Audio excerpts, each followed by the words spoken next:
Assalamualaikum everyone, welcome to IT File. My name is Prisha, roll number 16 and my today's topic is web services. सबसे पहले हम देखते हैं कि web services होती क्या हैं. It is a collection of open protocols and standards used for exchanging data between application and और सिस्टम.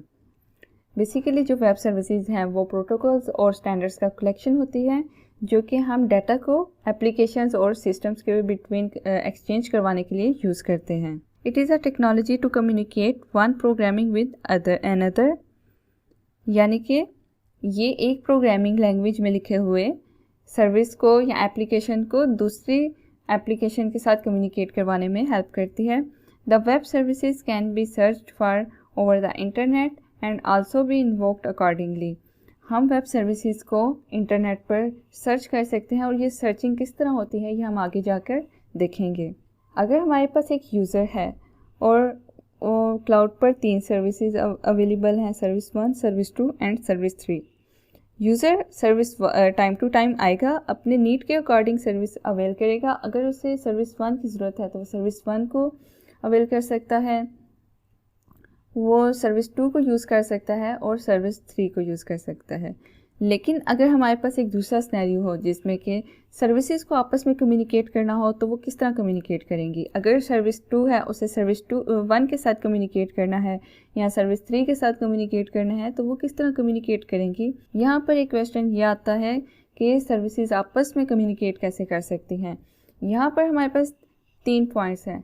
सर्विसेज आपस में इंटरेक्ट करना चाहती हैं, आपस में कम्युनिकेट करना चाहती हैं, या फिर एक सर्विस दूसरी सर्विस के फीचर्स या फंक्शंस को यूज़ करना चाहती है.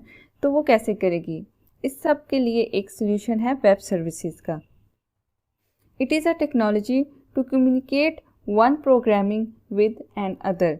अब जो सर्विसेज थी जैसे सर्विस 1 थी, सर्विस 2 थी और सर्विस 3 थी. हो सकता है कि जो सर्विस 1 हो वो जावा में लिखी गई हो और जो सर्विस 2 हो वो .NET पर लिखी गई हो और इसी तरह सर्विस 3 हमारी PHP पे लिखी गई हो. अब ये तीनों सर्विसेज जो कि डिफरेंट प्रोग्रामिंग लैंग्वेजेस में लिखी गई हैं, इनको आपस में कम्युनिकेट करवाने के लिए वेब सर्विसेज को यूज़ किया जाता है. अब जैसे हमारे पास वेब सर्विसेज हैं इस क्लाउड पर आप देख सकते हैं, और वेब सर्विसेज जैसे कि हमने पीछे देखा था collection of protocols and standards, और यहाँ पर हम कुछ स्टैंडर्ड्स देखेंगे. नेक्स्ट इसको फर्दर एक्सप्लेन करूँगी कि ये जो आप स्क्रीन पर देख रहे हैं ये SOAP, WSDL, VDDI ये क्या चीज़ें हैं. ये स्टैंडर्ड्स हैं जो कि वेब सर्विसेज यूज़ करता है. एक साइड पर हमारे पास सर्विसेज हैं जो कि हैं जावा .NET PHP पर लिखी गई हैं, दूसरी साइड पर भी जावा PHP .NET पर सर्विसेज लिखी गई हैं. अगर एक सर्विस जो कि जावा में लिखी गई है वो दूसरी सर्विस को उसके फंक्शंस को फीचर्स को जो कि PHP में लिखी गई है सर्विस उसको यूज़ करना चाहता है तो उसके लिए सेंटर में हमारे पास वेब सर्विसेज हैं जो कि डिफरेंट स्टैंडर्ड्स को यूज़ करेगी इनके बिटवीन डाटा को कम्युनिकेट करवाने के लिए. अगर इसका हम आर्किटेक्चर देख लें तो हमारे पास 3 चीज़ें आती हैं. एक सबसे पहले प्रोवाइडर होता है, फिर रजिस्ट्री एंड देन कंज्यूमर. जो प्रोवाइडर होगा, जो सर्विसेज प्रोवाइड कर रहा है वो अपनी सर्विसेज को सबसे पहले रजिस्टर करवाएगा, और जो कंज्यूमर होगा वो रजिस्ट्री पर सर्च करेगा और फाइंड करेगा सर्विसेज जो कि उसे रिक्वायर्ड हैं. अगर उसे सर्विस मिल जाती है तो वो क्या करेगा, उस प्रोवाइडर के साथ बाइंड करेगा और उस सर्विस को इन्वोक करवाएगा. इसके बेसिकली जो 4 कंपोनेंट्स हैं वो है SOAP और XML, WSDL, UDDI. यहाँ पर उसका एक ब्रीफ सा इंट्रोडक्शन मैंने दिया हुआ है जो कि फर्दर स्लाइड्स पर मैं आपको उसको फर्दर मोर एक्सप्लेन करूँगी. SOAP जो कि डाटा को कम्युनिकेट करवाने का एक स्टैंडर्ड है, और XML uniform data representation and exchange mechanism है. WSDL standard method language to describe the services offered. UDDI mechanism to register and locate web services based applications. अब नेक्स्ट हम इनको 1 बाय 1 देख लेते हैं. सबसे पहले हमारे पास है XML, extensible markup language. XML is a simple tag-based language for describing information in a structured way. It stores and transport data. It is in human and machine readable form. अब ये क्या है, ये एक सिंपल टैग बेस्ड लैंग्वेज होती है जो कि हमारी इंफॉर्मेशन को एक स्ट्रक्चर वे में डिस्क्राइब करती है और उसको स्टोर करवाती है और उसको डाटा को ट्रांसफ़र करवाती है, जो कि क्लाइंट और सर्वर के बिटवीन जो भी कम्युनिकेशन होगी उसके लिए हम XML को यूज़ करेंगे। उसके बाद जो हमारा वेब सर्विसेज का फर्स्ट स्टैंडर्ड है वो है सिंपल ऑब्जेक्ट एक्सेस प्रोटोकॉल यानी कि SOAP। SOAP is a technology to support the exchange of XML code messages over a transport protocol such as HTTP और एंड SMTP।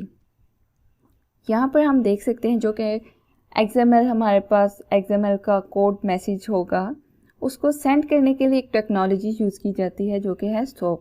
वो सपोर्ट करती है उन XML डॉक्यूमेंट्स को, उन XML कोड मैसेजेस को सेंड करने के लिए। और हम सेंड किस तरह करते हैं? थ्रू डिफरेंट ट्रांसपोर्ट प्रोटोकॉल्स जैसे कि HTTP या SMTP। नेक्स्ट हमारे पास आ जाता है दूसरा स्टैंडर्ड जो कि है web service description language WSDL। जैसे कि इसके नाम से ही पता चल रहा है कि जो वेब सर्विसेज है उनको डिस्क्राइब करने के लिए जो लैंग्वेज यूज़ की गई है उसको WSDL कहते हैं। अब ये होता क्या है? ये एक ऐसा डॉक्यूमेंट होता है जो कि XML के डॉक्यूमेंट को डिस्क्राइब करता है, यानी कि व्हाट द सर्विस डज, जो हमारी सर्विस है वो असल में कर क्या रही है, और how the service is assessed, हम जो सर्विस है हमारी हम उसको किस तरह असेस कर रहे हैं। Where the service is located, जो सर्विस थी वो लोकेट कहाँ कर रही थी। It defines the message and the operations of a service abstractly in XML। ये XML डॉक्यूमेंट के अंदर जो मैसेज है उसमें जो उसके ऑपरेशंस हैं उस सर्विस के जो ऑपरेशंस है उसके मैसेज हैं उसको डिफ़ाइन करता है ये स्टैंडर्ड। नेक्स्ट हमारे पास आ जाता है universal description discovery and integration UDDI। जैसे कि हमने पीछे उसके आर्किटेक्चर में देखा था कि किस तरह सर्विसेज को पहले रजिस्टर करवाया जाता है, इसी तरह ये भी it is an online electronic registry for registering business and web services. ये वेब सर्विसेज को रजिस्टर करवाने के लिए एक ऑनलाइन इलेक्ट्रिक रजिस्ट्री सिस्टम है और ये स्टैंडर्ड सर्विसेज को रजिस्टर करवाने के लिए यूज़ होता है। It is a platform independent framework for describing services, discovering business and integrating business services. Next अगर हम इसको एक डायग्राम के थ्रू देख लें कि ये किस तरह बेसिकली काम कर रहा है। हमारे पास सबसे पहले हमारा क्लाइंट होगा, फिर सर्विस की रिक्वेस्ट सेंड करेगा, वो इंटरनेट से होती हुई सर्वर तक जाएगी और जो रिक्वेस्ट होगी वो XML डॉक्यूमेंट के फॉर्म में होगी और जो XML डॉक्यूमेंट होगा उसको सेंड करने के लिए एक स्टैंडर्ड यूज़ होगा SOAP, इसीलिए इसको SOAP मैसेज भी कहा जाता है। अब जो रिक्वेस्ट हमने सर्वर को सेंड की उसने वो सर्विस प्रोवाइड कर दी क्लाइंट को, और जैसे ही उसने सर्विस प्रोवाइड की वो भी एक XML डॉक्यूमेंट था जो कि SOAP के थ्रू जो कि SOAP की हेल्प से सेंड होगा थ्रू HTTP या JSON या डिफरेंट ट्रांसपोर्ट प्रोटोकॉल्स को यूज़ करते हुए। और अगर हम इसकी वर्किंग को देखें जो कि हमने अगर ऊपर आपने डायग्राम के फॉर्म में देखी थी, और अगर हम इसके सिनेरियो को स्टेप बाय स्टेप अगर देखें, सबसे पहले क्लाइंट रिक्वेस्ट सेंड करता है सर्विसेज वेब सर्विस के लिए सर्वर को, तो क्या होता है, data which is transferred between client and server is in the form of XML। जैसे कि मैंने आपको बताया कि जो डाटा सेंड होगा क्लाइंट और सर्वर के बिटवीन वो XML फॉर्म में होगा, और web services use SOAP for send the XML data between applications. अब जो क्लाइंट और सर्वर के बिटवीन जो डाटा XML की फॉर्म में जो डाटा है वो अब सेंड किस तरह होगा, SOAP के थ्रू।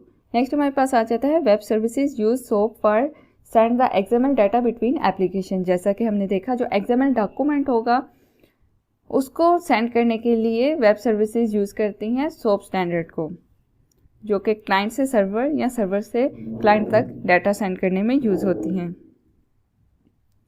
उसके बाद डिफरेंट स्टैंडर्ड्स होते हैं जैसे HTTP, TCP/IP, SMTP can be used for sending messages. Client से सर्वर तक या सर्वर से क्लाइंट तक जो भी हमारा डाटा होगा उसको सेंड करवाने के लिए जो पाथ होगा उनके बिटवीन HTTP यूज़ कर सकते हैं। हम डाटा को ट्रांसफ़र करवाने के लिए डिफरेंट प्रोटोकॉल्स को यूज़ कर सकते हैं।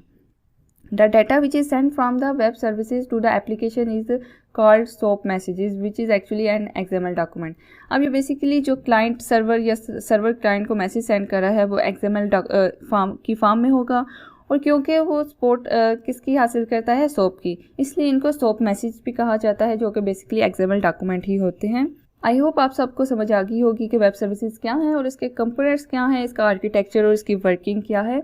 अगर आप सबको वीडियो पसंद आई है तो वीडियो को ज़रूर लाइक करें, और अगर आप चैनल पर न्यू हैं तो चैनल को भी ज़रूर सब्सक्राइब कीजिएगा और बेल आइकन को प्रेस करना मत भूलिएगा। अल्लाह हाफिज़।